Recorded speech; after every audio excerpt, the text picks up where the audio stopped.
সবাইকে ভিজিট করেছে আন্তরিকভাবে। ওরা অনেক এনজয় করেছে এই ঈদটা ওদের আপনাদের মাঝে থেকে। ইনশাআল্লাহ আপনারা দোয়া করেন আমার পরিবার আমরা যেন আপনাদের মাঝে আরো অনেক ঈদ কাটাতে পারি। আমরা যেন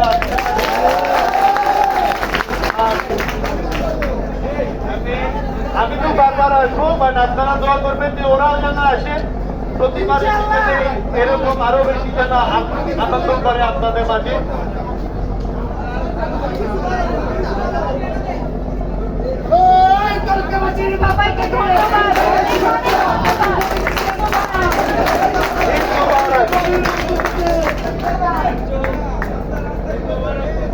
ধন্যবাদ, থ্যাংক ইউ।